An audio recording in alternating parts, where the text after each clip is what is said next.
Hi guys, Joel here back with another video, and today I'm reviewing my personal favorite GTA game, Grand Theft Auto 4 The Complete Edition. So, let's get started.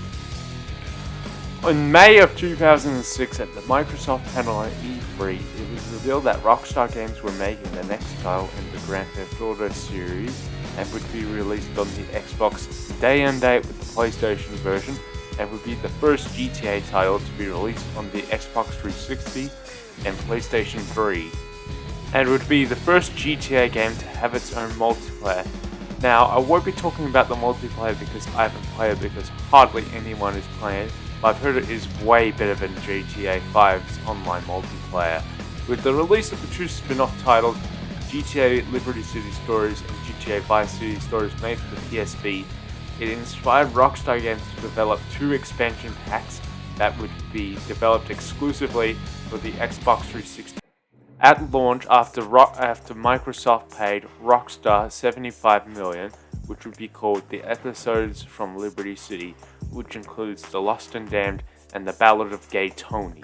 It was also the first Rockstar game to be developed with the Rage engine. It was scheduled for the 16th of October 2007, but got delayed a few times until it was released on the 28th of April 2008.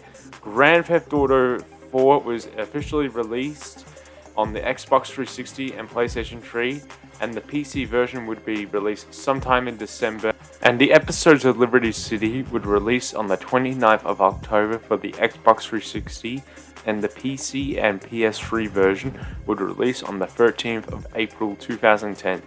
So the story of GTA 4 and the Episodes of Liberty City is set in 2008 and returns back to Liberty City, which this time is not only based on New York City, but this time it's based on the whole state of New York and New Jersey. This one not only lets you play as one character, but three characters. Like with GTA 5, except each character has their own separate storyline, which GTA 5 honestly should have done with its three main protagonists. First, we have Niko Bellic, an Eastern European guy trying to escape his past and start a new life in the land of opportunity. Then there is Johnny Klebitz, the leader of the Lost Motorcycle gang, who is caught in the middle of a violent turf war against rival gangs. Finally, we have Luis Lopez, a part-time gangster and full-time bodyguard to the legendary nightclub owner Tony Prince, aka Gay Tony. The story in the game is my personal favorite in this series. Each will have amazing stories. This one I like the most is because all three stories take place at the same time, connect with each other, which makes the story feel like a Tarantino flick. I prefer this way of storytelling rather than the three characters in one whole storyline like with GTA 5. Because the whole idea of each protagonist having their own story is much better because the protagonists are more fleshed out and the storyline is a lot more interesting. The graphics for the time were amazing and still look decent today on the Xbox 360 and PlayStation 3, and looks incredibly amazing today on the PC with all the graphics maxed out. The shooting mechanics are clunky and outdated when playing it with a controller and haven't aged too well even for a game that came out in 2008. But still, it's a big improvement over GTA San Andreas. For mouse and keyboard, it's pretty much the same as playing GTA 5 with the mouse and keyboard. And it also introduced a cover system, and not only is it a simple cover system, you can blind fire when in cover, you can also shoot out of a car with other weapons and when driving, and you can shoot in multiple directions while driving. The enemy AI is a lot better and smarter, and they can use cover as well, and they can blind fire, which makes the gameplay more challenging in a way. The driving has been greatly refined and has received mixed reactions as it feels like a realistic driving simulator.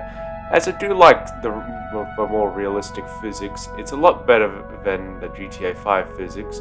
The thing I hate the most about driving in the previous games is how cars can easily catch on fire when you flip over the car. And if you crash in a way too much or get shot too much, it immediately catches on fire in a very unrealistic way. Well, in GTA 4, the cars still catch on fire, but it's a lot better and more realistic. But the worst thing about the driving is the way cars are handled. It is so tight and uncomfortable control, but still is a lot better than the other games, but hasn't aged too well, partially because we're spoiled with GTA 5, and it took the series a long time to understand how the shooting and driving mechanics work. And the most annoying thing about the missions is there's no checkpoint system. Whenever you die, you have to start the mission all over again, which can be very frustrating when you have an unlucky bullet to the face.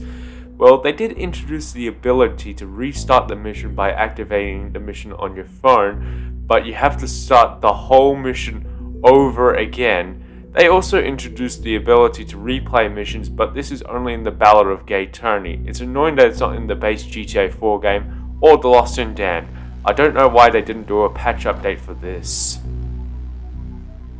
The radio stations were a massive step down at launch from GTA Vice City and San Andreas. I thought with each GTA game they got better with the radio stations, and the GTA 4 stations would get better with the release of the episodes of Liberty City, and was the best for the time in my opinion, and that would change with the release of GTA 5. And with the Steam version of the Complete Edition, it combines both the radio stations featured in GTA 4 and the episodes of Liberty City, which is nice because there's still some good songs in the base GTA 4 game. It is very annoying on the 10th anniversary of GTA 4, there was a patch update that removed a good chunk of their songs due to licensing agreements expiring. Instead of Rockstar renewing them, they just were very lazy and cheap about it. I mean, you're $1 billion company. What the hell? The wanted system level is mostly the same as before, as you expect, except they're a lot more aggressive when you get up to 6 stars. The cops don't send in the army, instead they send in government agents and SWAT vans. They also introduced the circle of influence, which means it makes it a lot easier to escape the cops instead of using pay-and sprays. You can still use pay-and sprays to escape the cops and fix your car, but you can't drive into the pay-and spray if the cops are watching you, which is fair and much more realistic. The friendship system from GTA San Andreas has been greatly improved, as friends can call you up to hang out and you can also call them up to hang out, and it lets you participate in various minigames such as bowling, air hockey, strip clubs, pool, and drinking. And there's much more to hang out with your friends, as you can get rewards such as free cabs, free weapons, and another cool feature is you can use taxi cabs to move to certain directions. Like with any game from Rockstar Games, GTA 4 of course caused controversy, and this was the last game Jax Thompson used to sue Rockstar Games and Take-Two Interactive. Take-Two Interactive sued Jack because he was declaring GTA 4 as a public nuisance a year before the game was released, which caused Jack to lose his bar as a lawyer. As I mentioned earlier, there was a drinking activity in the game, and in the game, apparently this upset a bunch of Karens because they found out this feature was in the game, which is completely stupid, if you ask me. And if you thought that was stupid, you should see the full male nudity controversy. In The Lost and Damned, there's a scene where you meet up with Tom Stubbs, and he wakes out of bed and is completely nude. This was leaked on many websites, and they said, quote, "It's more controversial due to the male nudity," and a lot of parents were very unhappy with this. I find this ridiculous since there's female nudity in the game, and this game's not aimed for children. But overall, Grand Theft Auto 4 was a massive success, earning $310 million on its first day, and earning $500 million in the first week of release, and has sold over 25 million copies by 2013.